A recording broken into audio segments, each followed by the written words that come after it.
right. Good evening. Thank you for watching this virtual lecture event hosted by the Institute of World Politics.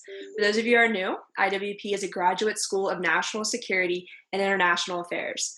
We have 5 master's degree programs, 18 certificates of study, and a new doctoral program.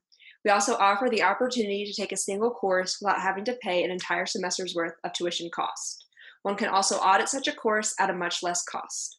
If you're interested in learning more about us, please visit iwp.edu. Tonight's event is sponsored by the Institute of World Politics IAFE Student Chapter. I would like to thank Dr. Richard Schultz for joining us this evening to discuss his book, Transforming U.S. Intelligence for Irregular War. So without further ado, I will hand it over to tonight's moderator, Professor Aaron Danis. The floor is yours. Thank you, Hannah. And welcome to Dr. Schultz. Welcome to IWP. Just in case anybody's wondering, my background is the inside of Marlett Mansion at lovely IWP. And the students you see back there are not live students violating the 6-foot rule. This is just a background screen. But it does give you an opportunity to see the inside of our lovely institute. So tonight I'm introducing Dr. Richard Schultz, who wrote the book that's our topic tonight. He is the Lee E. Dirks Professor of International Politics and the Director of International Security Studies at the Fletcher School of Law and Diplomacy at Tufts University. He's the author of several books, including The Marines Take Anbar, The 4-Year Fight Against al-Qaeda, and along with Andrea Du, Insurgents, Terrorists, and Militias, The Warriors of Contemporary Combat, one of my favorite books, which I use for my Violent Non-State Actors course. So thanks for that one, Dick. I couldn't do it without your book. The book for tonight is based on his original study for the Joint Special Operations University called Military Innovation and War. It takes a learning organization case study of Task Force 714. He took that short monograph and has expanded it to this much longer book. He's well connected with the U.S. Special Operations community. And just as a point of advertisement, as I've already mentioned, I've used his books in my courses previously and currently. And welcome to IWP, Dick. And I'll turn it over to you to give some background on your book and anything you want to say about it before we go into discussion. Well, first of all, Aaron, thank you for that warm introduction. I really appreciate it. And it's good to be to do this. I've had a long-standing connection with the Institute, including with Frank Marlowe, who I've known since the 1990s when he was a student at the Fletcher School. The book really is an outgrowth of this long-standing interest and connection I've had with the special operations community, really going back into the 90s and the early 90s, when SOCOM was first stood up. And I became intrigued with the idea of 714 when I was traveling around Morocco with my wife and son. We were driving the whole country, and when I wasn't driving, I was reading because you can only see so much of certain landscape, and you get bored with it. I was reading Stan McChrystal's memoir, and My Share of the Task, and so I got interested in this story of how 714 transformed itself, because 714 comes out of the Tier 1 forces, it's the JSOC forces, and they're best in the world, and with all that goes with that. But when they got to Iraq, they were given this mission of getting inside of and destroying al-Qaeda's secret networks. And what they found was that no matter how hard they worked at it, they couldn't make a dent in the organization. Is what McChrystal said when I interviewed him. We couldn't even make a dent in it. So what that meant was that they had to transform themselves in the midst of war to be able to deal with an enemy that they had never envisioned fighting.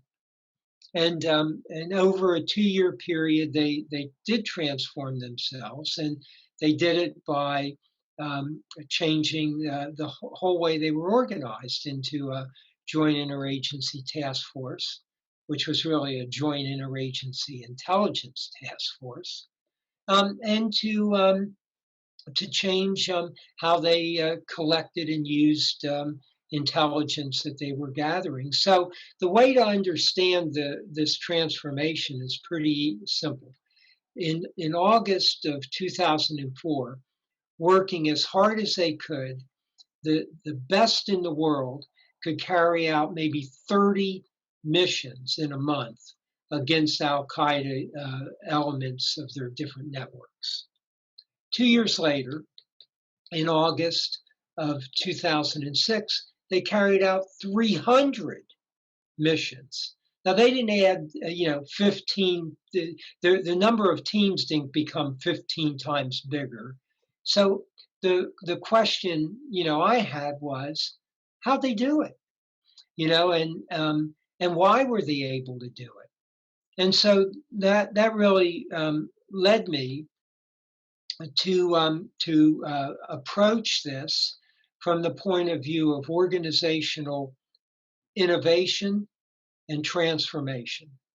And I built this framework that I call the characteristics of learning organizations. What happens, what organizations, when they face a crisis in practice, and what I mean by that is that they may be very good at what they do. They may be even the best at what they do, but for reasons that they have to figure out, they're no longer able to accomplish their mission, or whatever they do. And so I spent a lot of time reading business and management literature from the 90s and the early 2000s that deal with the issue of just this: what happens when an organization faces a complex problem and they can't solve it. And so that led me to develop this framework called Characteristics of Learning Organization. And I used it to study how 714 transformed this and how intelligence transformed, to deal with a new context, war, and war not against a state, but against non-state actor, and war against a non-state actor that wasn't constructed and built like 20th century armed groups. It was a 21st century new iteration that was networked. And so that's the story of the book, of how 714 was able to do that and really eviscerate al-Qaeda's secret networks over a period of about 3 years. So I'll stop there. Well, and it's great that you looked at it from the perspective that you did. And another key piece to this, and for those who are out there, I did a review of Dick's book for Intelligence and National Security Journal. I mentioned this in the review. It was posted recently on their website. That Task Force 714 had an exceptional batch of leaders as well. In addition to General McChrystal, it's kind of a who's who of counterterrorism in the years following. Bill McRaven from the Bin Laden raid, Colonel Mike Flynn, who would later become director of DIA, Ben Sokolow, who would eventually become the head of DSOP at NCTC, and Scott Miller, who would go on to run this very same unit. So how much role did leadership play in this as well? Not just McChrystal, but having good subordinates for him. No, it was huge, and it included Joe Votel. Yes. As well. Sorry. Yeah, no, and I talked to all of them except Scotty Miller because it was hard to get to him because he was otherwise engaged. Yeah. But the role of leadership here is really important, but it's a new kind of leadership. It's not leadership that that that it's the boss that makes all the decisions and drives the organization. No, McChrystal's approach, which really became Admiral McRaven's approach and Joe Votel's approach and Tony Thomas's approach. Yeah, so Tony Thomas. Yeah. Yeah, I mean, it was really changing the way that that they had been schooled to lead, which was, to be the force that made decisions that drove the organization. They decentralized that, and they empowered those at the bottom. Not only did they decentralize it, but they flipped it on its head from operations heavy first to intel first to drive the operations. As you point out in the book, they end up with 80% intelligence, 20% operations, and those continued operations are focused on collecting more intelligence, and that begats the whole F3 EAD construct, which is well known now, but didn't exist prior to this, really, except on a very small level. And that's what allowed them to take what was essentially a counterterrorism technique and apply it to a larger counterinsurgency fight. Could you talk about that a little bit? Because that's kind of an interesting juxtaposition that they're doing, as you called it, industrial-sized counterterrorism to feed an insurgency. Yeah, well, and that was a big part of their transformation, because they were built, through the 90s to be an organization that would be used occasionally. As we know, it was never used at all, but it was for a handful, maybe a handful of operations a year, or maybe only a couple a year. Now they have to be operating every day, and at a rate that was unprecedented. So, and they had to leverage other special operations units other than their own to get the manpower for this. The Ranger Regiment, some of the white special forces. Isn't that what they had to do? Absolutely. So for instance, the Rangers, which I don't talk about it in the book because I'm focused on al-Qaeda, but the Rangers were focused on, some of the Shia groups. They were doing the same thing to the Shia groups that the other parts of 714 were doing to al-Qaeda. I just didn't cover that part in the book. I want to say also that, you talked about this flip from 80% operations, 20% intelligence to the opposite. And the person who really deserves a lot of credit for that is General Flynn, then Colonel Flynn, who really impressed on this on General McChrystal. Then they had to figure out, okay, how do we do that? Yeah, and it's funny because they do that, and it becomes a self-sustaining chain reaction. Mm-hmm. And my focus in my review was on the intelligence portion of this, obviously for the journal that it was written for. And you did a great job at going into and talking about how they took this really granular tactical intelligence, pocket litter, busting cell phones, things like that, and turned it into a way in very short order to stay in front of the decision cycle of the insurgency itself. Yeah. The key is to take out a cell and then get that information, be able to take out the next cell before they can tell the first cell was actually captured. And that's a hard thing to do. Yeah. Well, and to be able literally to construct what a cell looks like. Mm-hmm. So, you may get one person in it, but then all that stuff that you're collecting, if you curate it and you condition it properly, you can put it into a database that then you can start to use tools to search for things you don't even know about, connections you don't even know about, but because of the feeding the information you collected on this from this guy into it, you start to see that architecture. Yeah, and that certainly allows you to operate much more quickly. Even though working at that pace, the insurgency was so large, it took them, essentially years to do it, and that was through the surge period, where additional conventional forces were brought in, and it took a long time. It just took a long time because the insurgency was so large, plus the huge influx of foreign fighters from outside, upwards of 30,000 foreign fighters. Well, and to go to your point, Aaron, that you asked me, the 714 effort would have not been successful without it being integrated into the counterinsurgency effort.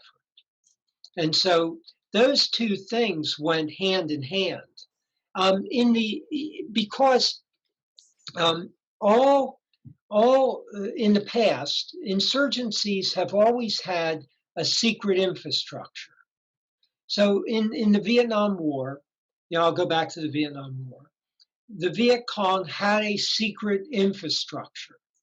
And there was an organization that was created to get at that infrastructure, which was very controversial. That was Phoenix. But Phoenix, was, even though it was controversial, it was correct from the point of view of how do you attack an insurgency. Counterinsurgency can do a lot. It can clear, it can hold areas, but counterinsurgent forces cannot do counter infrastructure or what I call counter infrastructure. There, you have to have a special capability. 714 was that special capability. Yeah, and people don't realize, I think, at least folks who are looking at it from the outside, that the special operations community, they say it themselves, and the commander of SOCOM says it every year in his annual report to Congress, that they rely on the big military for a lot of things that they can't do themselves, for a lot of the logistics, the lift, a lot of the things that big military, big army, big Air Force takes for granted.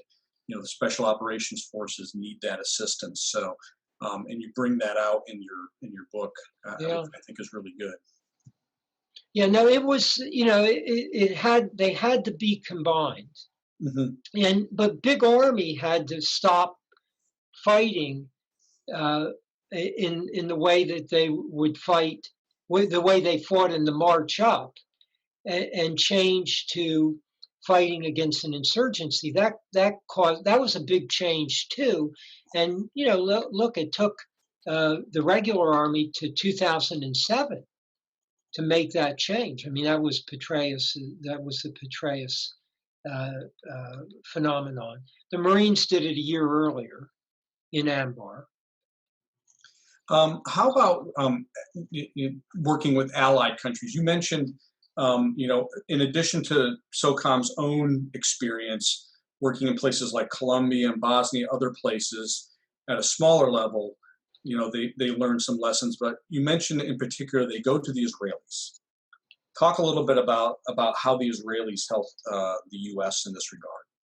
Well, the Israelis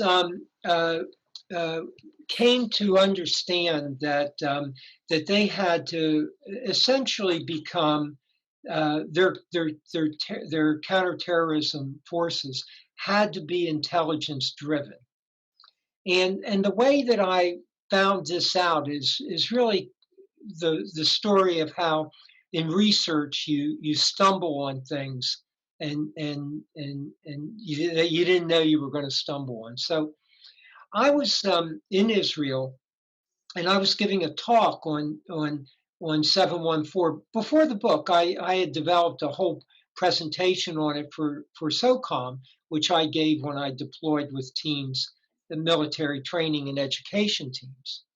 So I was in Israel. I was teaching at one of their universities. And I go over to Tel Aviv. They have a security studies institute headed by a very famous Israeli two-star who had an intelligence background, Amos Yadlin. And I'm giving the presentation, and I'm talking about McChrystal and 714, and he says this very strange thing to me. He goes, "Oh yeah, Stan McChrystal. Starting in 2004, he came to Israel because it's the only place in the region he could find a comfortable bed to sleep in." So I thought, that's rather strange, but I didn't really get it. About a year later, I'm reading this very interesting book called Rise and Kill First. Mhm. It's a story of Israeli targeted killing. And it's going through the goes back before Israel was a state, and I'm going through the 50s, and then I get to the late 90s. And as I'm reading it, and I'm thinking, this sounds an awful lot like some of the techniques that 714 did. So this never came up in any interviews. So I go back to Israel and I go to see Amos Yadlin. Then I see the former chief of the IDF. And then I see some other people in Shin Bet and in Mossad. And I get this whole story that not only did 714 learn from them, but they learned a great deal from them. And they mined the Israeli experience. So that was really pretty interesting. And I stumbled on it. A weird remark, Yeah. reading a book, putting two together, and then being able to go back to Israel and talk to Yadlin, especially, who was the action officer for all 714 learning. Well, it's an interesting story, and to mine a country that has a lot of CT experience that goes back, even farther than a lot of what the U.S. has for experience, seems like a logical thing to do in hindsight, but a lot of people might not think of it in the moment, and miss that opportunity. So I think that's fantastic. One last topic, and then I want to go to questions. I'm going to turn it over to Dan for the questions. I'm looking at the Q&A here, and we're already getting a few things in here. The last thing is, about a year ago, we had just newly retired Lieutenant General Mike Nagata come in and speak at IWP. He came in under McChrystal. He's one of the McChrystal crew. And when he worked at NCTC in his last assignment, he mentioned a lot that the F3 EAD construct is outstanding. The United States is now probably the country in the world that's best at that kind of targeting cycle and taking out terrorist networks, whether it's industrial scale or less than that. His concern is keeping terrorists off the battlefield. That as fast as we take them off kinetically or via arrest or detention, they seem to be replaced. So his concern in his last 3 years of his career, and what he talked about when he came to IWP, was non-kinetic terrorism, looking at things like winning the internet, winning the battle for narratives, defeating terror finance, defeating terrorist travel, their ability to move foreign fighters, from Birmingham, England into Turkey, across into Iraq. All of these kind of non-kinetic issues, and there's more. In your experience, and this is just, you can just keep it broad, in your time, researching your book, did that ever come up at all? That, hey, we need to do something about drying up the supply of bad guys instead of just taking them out. Did any of that ever come up in any of your research? No, it did, although not a lot. I mean, so it's an interesting thing that Mike Nagata says, but not it was not a focus of 714. Now, what's interesting is that if we think about where we are today, we've put a pretty big dent in ISIS and in al-Qaeda. They're still around. They're dispersed. They're in a lot of different places. Yeah. And so these issues are getting some traction. In addition to, how do you keep them from getting off their back? Yeah. As Bill McRaven said, when you have your foot squarely on their chest, you don't want to take it off. And Aaron, the interesting thing is the connection between the way that 714 designed itself, this new broader battle space, and the intersection between the soft forces and AI. And this is where Project Maven comes in. Now, I won't go into it in too much detail, but please mention it, because that's your new work. Yeah, I just published this article with General Rich Clark, who's the CG of the Special Operations Command. He worked in 714 against Shia elements back in 2007-8 timeframe, and we have a new article out titled "Big Data at War," and it looks at SOF, Project Maven, and the future of warfare. And that's at the Modern War Institute up at West Point. Yeah, easy to get to. If you just Google Big Data at War, you'll find the link. And there's a podcast that'll be posted tomorrow that General Clark and I did for the Modern War Institute. Great, thanks. Well, this is perfect timing because we're just about at 17:30, 5:30, and I'm going to turn it over to Daniel Haig, who is the president of our IAFE chapter. You can see he has his logo up because his camera's not functioning, but IAFE is the International Association for Intelligence Education, and IWP has a student chapter. In fact, we have the first student chapter of IAFE, and Daniel's our president. He's going to pick up here with the Q&A piece, and he's going to alternate between some of our student member questions and the questions that I see are beginning to come up in the window here. We've got 3 different people with 4 questions. So Daniel, I'll turn it over to you. You can alternate them as you see fit. If you want to start out with a student question, fine, or you can go with one of the ones in the window. It's all yours. Great. Thank you very much, Professor Danis, and thank you for coming and speaking with us, Dr. Schultz. Our chapter of IAFE, we read your book over the summer. It was one of our first projects that we wanted to do as a chapter, and I really enjoyed it, learning about especially as you were talking about, the leadership dynamics and how to kind of instill that going all the way down to be effective. One of our first questions is from a guest, Chris Orr, former U.S. Air Force Security Forces officer. He asks, how big a role did Air Force Special Operations members, particularly pararescue jumpers or combat controllers, play in Task Force 714?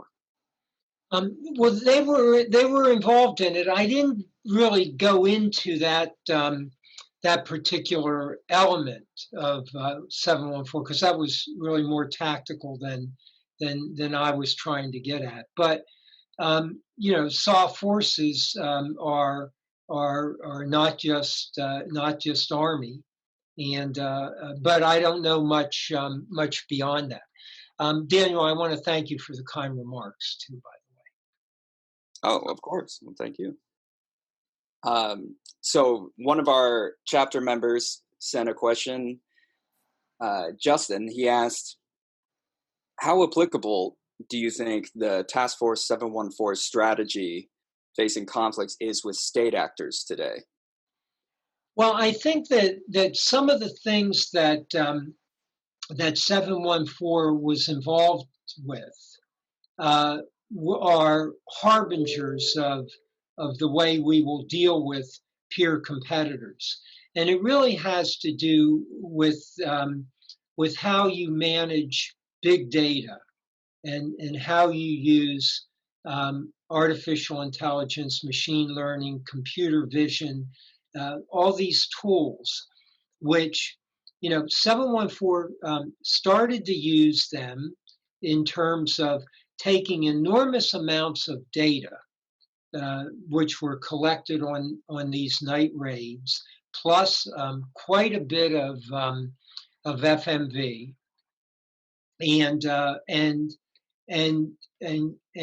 curating and conditioning that data and putting it into a data management platform that they had a very smart contractor who developed that vendor, who developed that platform for them, and then intelligence officers were able to mine that data, and this was integral in the F3 EAD process. Now, the lessons from that, then you can almost draw a straight line from that through the first years of the second decade of the 21st century, right into Maven. And because the consumer for Maven is soft forces.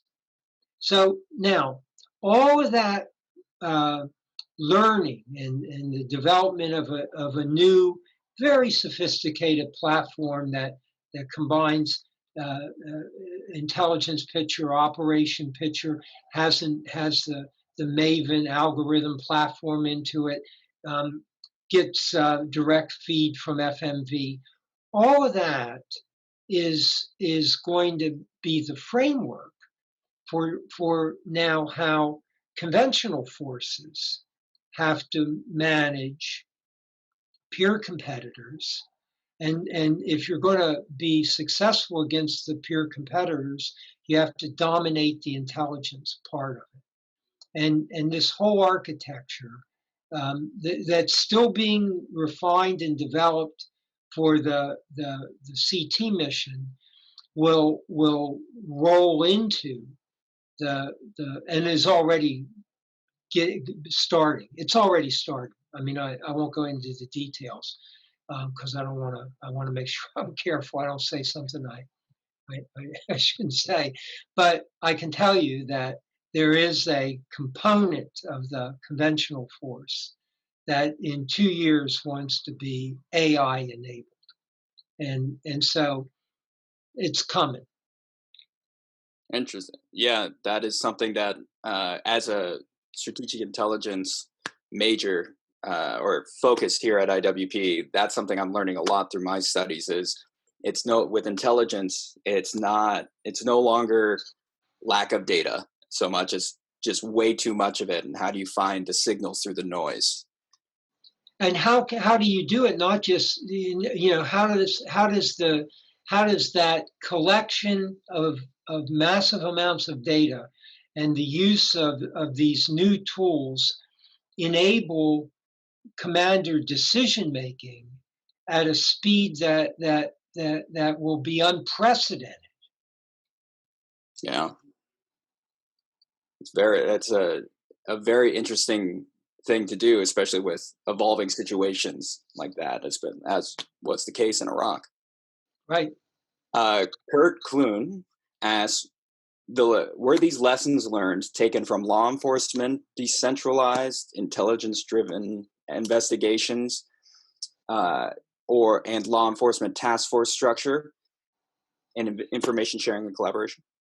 Yeah, well, law enforcement starting really around the same time, maybe a little later, that 714 had this vendor that created this data integration and data management tool. Law enforcement in the United States started to use some of those tools as well. The common denominator here are vendors, and so it's not that one learned from, law enforcement learned from the military or vice versa, but both had lots of data, and both had to figure out how to manage and benefit from this data. And law enforcement, especially some of the big law enforcement agencies, did this. And of course, there's one that has a pretty big CT mission, the one in New York City, and they had big data problem in the form of SIGINT and other things. So they needed this toolbox as well. Let me just hop in. Just want to point out, I'm not sure how much the FBI did with Task Force 714, but FBI's role in Iraq is really another story that needs to be told someday. We've seen a little bit of a payoff from that because there's been a couple of cases in the U.S. where evidence that they collected off the battlefield there from IEDs, fingerprints, and other biometrics led to cases here in the U.S. I think one in particular a few years back, I think it was Kentucky, where a couple of former AQI bomb emplacers were captured based on fingerprints that they had that were pulled off of exploded IEDs in Iraq, and led to their arrest and imprisonment here in the U.S. when they snuck in through a refugee program, a couple of the rare ones that made it through. So the role of law enforcement on the battlefield, the intel role, I think is something that has not been a story that hasn't been told yet, and hopefully will be told one day. Well, and Aaron, I can tell you that they were there in 714. They were one of the three-letter agencies that were there. So, and of course, they brought a lot to the table too, especially in terms of forensics. So they're part of the story. I never, I never went to try to find, FBI individuals who were involved in it because it was, too tactical. But there's no question that when Bill McRaven said we need all the three-letter agencies, he included FBI, and FBI did take part in this.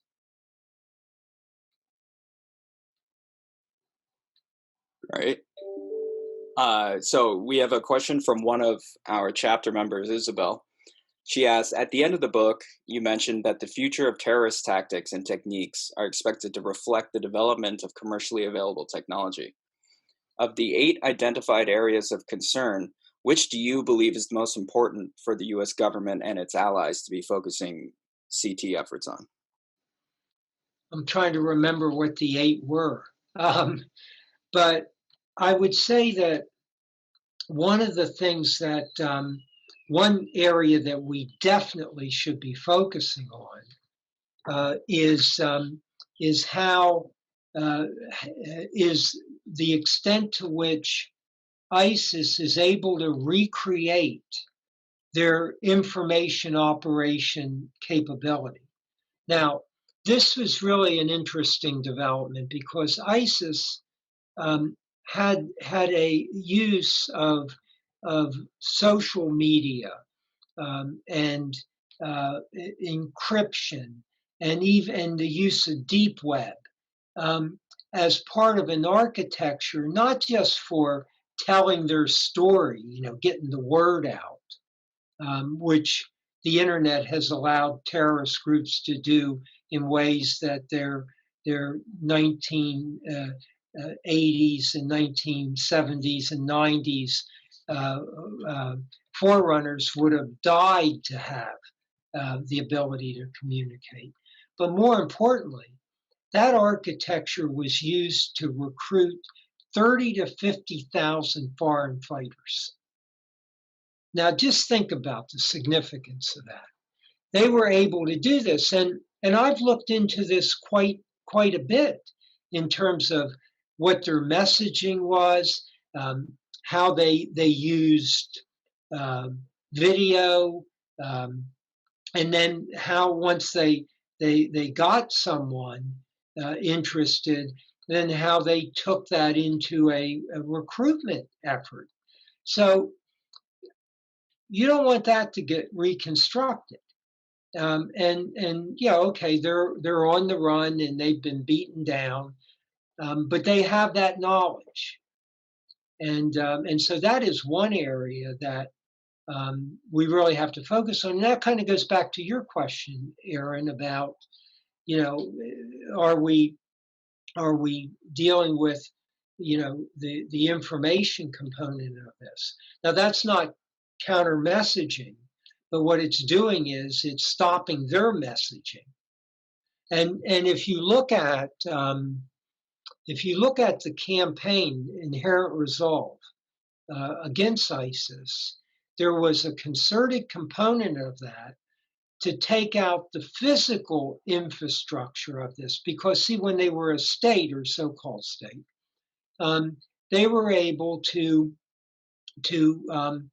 build their information architecture physically, not just virtually. There were physical locations, and there were individuals that were identified as key figures in this, and they were all targeted. Yeah. So, I mean, it's really interesting. Yeah, all the lessons we learned from AQI were applied to ISIS, and it probably contributed to how quickly we were able to defeat ISIS, considering how much less infrastructure the U.S. military had in Iraq, you know, from 2014 and afterwards. Yes, we had people there, but it was not the surge. But I would have to say the lesson, you know, I would attribute some of our success to the lessons we learned earlier, plus, you know, having good partners. Mm-hmm. Somebody had to do some of the heavy lifting to help us. So. Yeah. All right, Dan. Another question by another one of our individuals here. Great. Outside individuals. Sorry.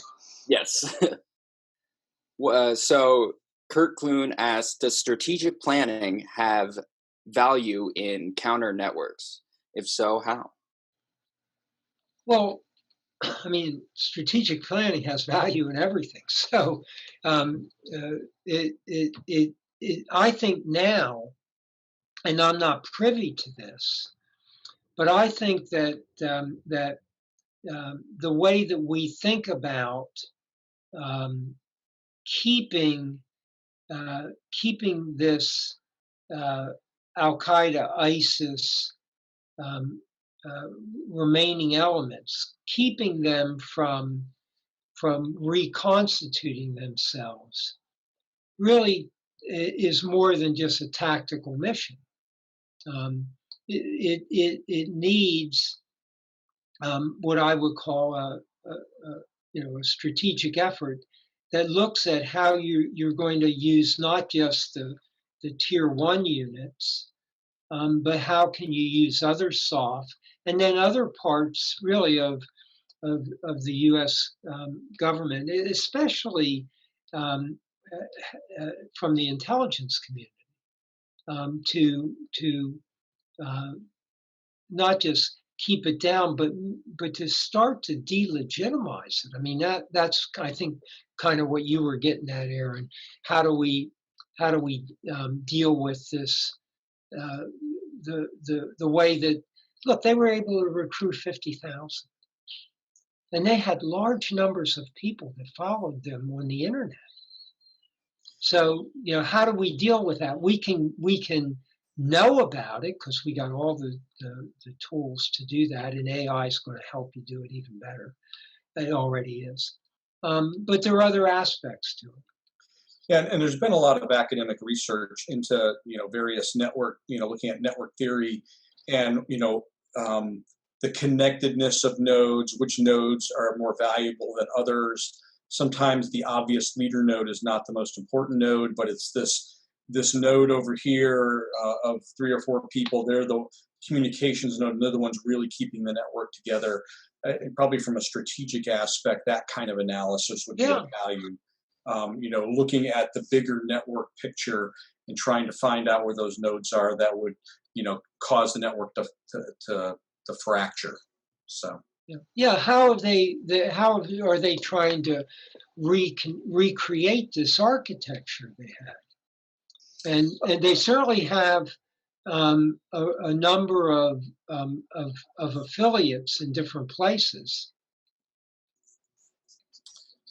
All right, Dan, over to you. Another student question, and then I want to take, we have to have time for like 2 more questions. One more student question, and we do have a kind of a VIP question here. We have Charles Dulfer of the Iraq Survey Group asked a question, so I want to make sure we get to that one, maybe to close up. It's not often we have folks from Iraq Survey Group hop on our Q&A. So Dan, get us a student question, and then we'll take Charles Dulfer's questions.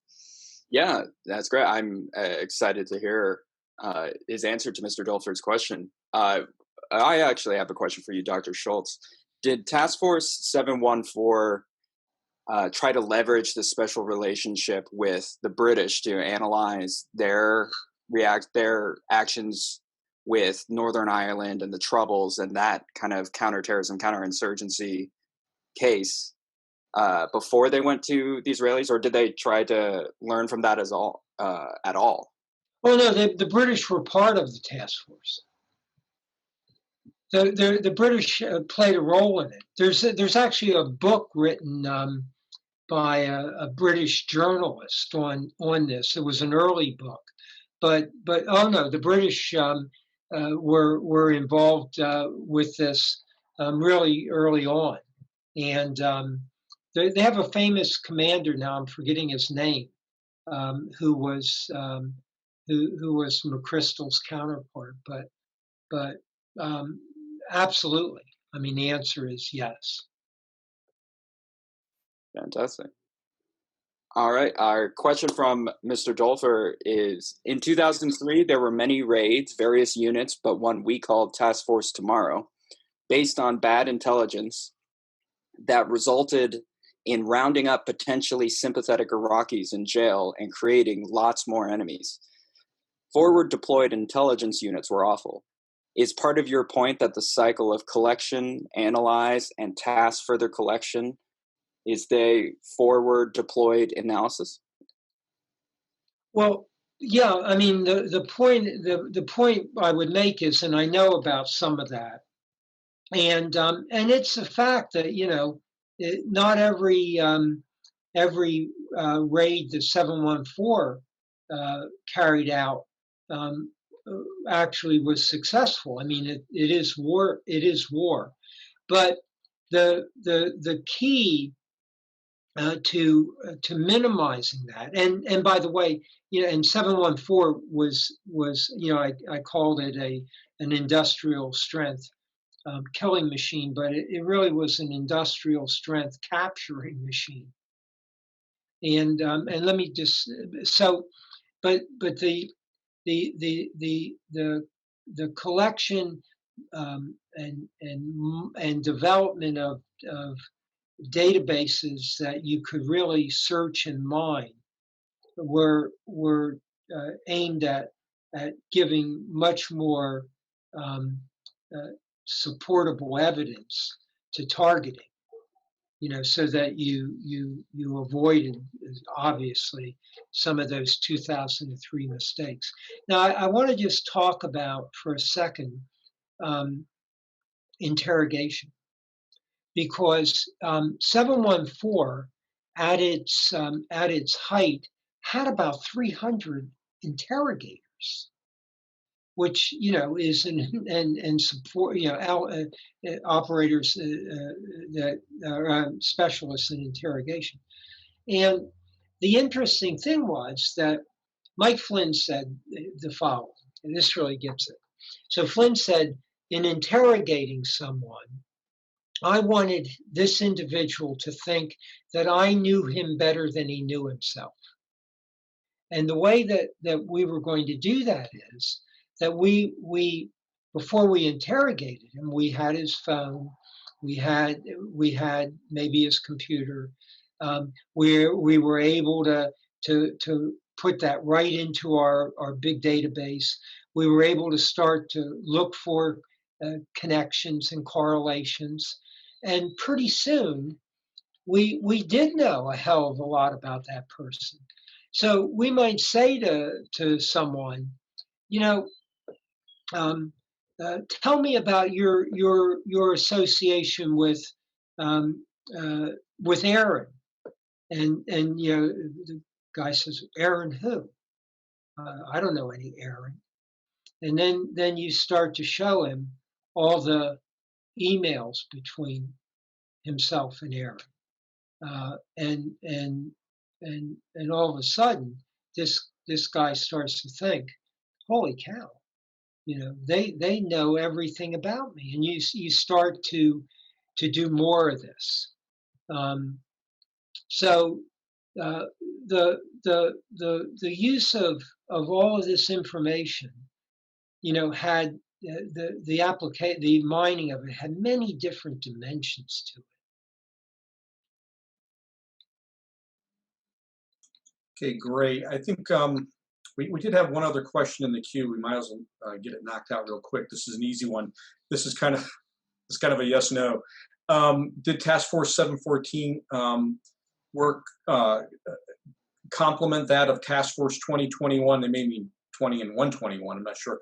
And 6-26, or did they replace them? That's a softball for you, Dick. Yeah. No, these were replacements. Yeah, the names change. The names change all the time, and I had a hell of a time. By the way, I had a hell of a time getting, you know, to be allowed when I wrote the monograph to use 714. And by the way, you'll notice that in the monograph, now that's not true in the book, but in the monograph, the J word is not mentioned. You know, if you go through the monograph, you couldn't mention it, and that's true, by the way, in terms of the, you know, the big data war. Mm-hmm. You can't mention it, even though I remember one night I'm walking through my living room and my wife is watching some police show, and they're talking about the J word, which is of course JSOC. Yeah. You set it up.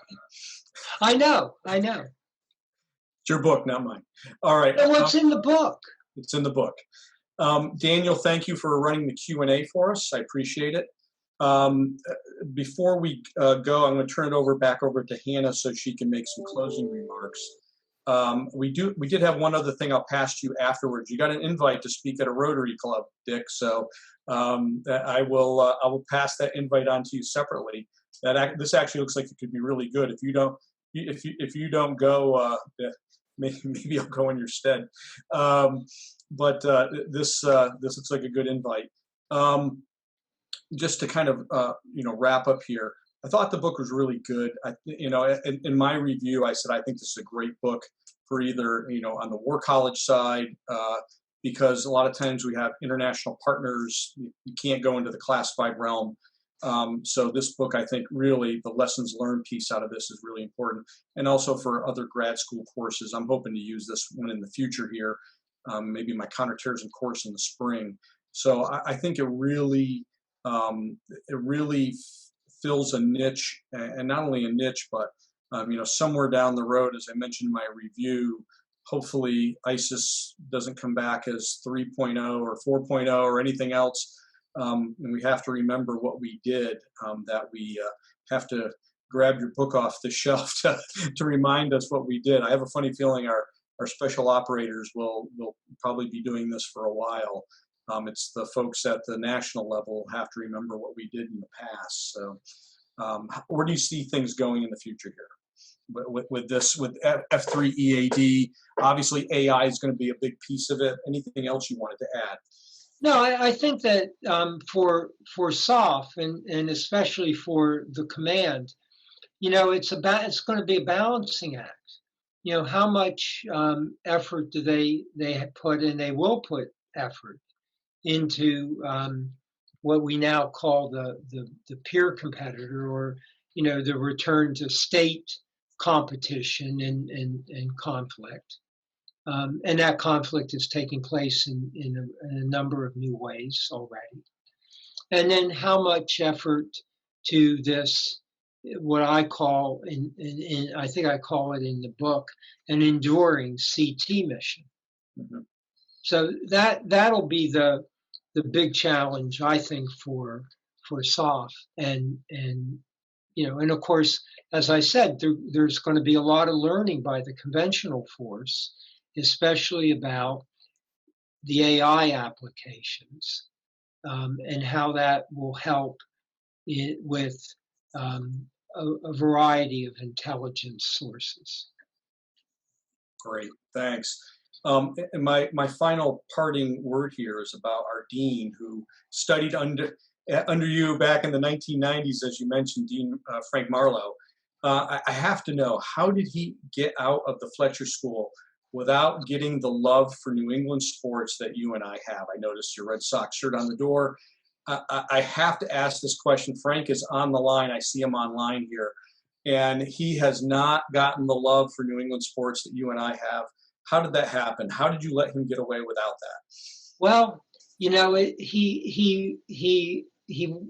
wasn't there the way that we have been there. He didn't develop that love, which was really hard to express in the 90s. So you remember, and in the 80s, I mean, you remember what that was like.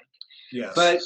But Frank needed a little vision, because if he had vision, then he could have celebrated the first 2 decades of the 21st century by being associated with the area of the world in which there are more champions, more victories, and more great sports teams, including, I would add, 6 Super Bowl titles.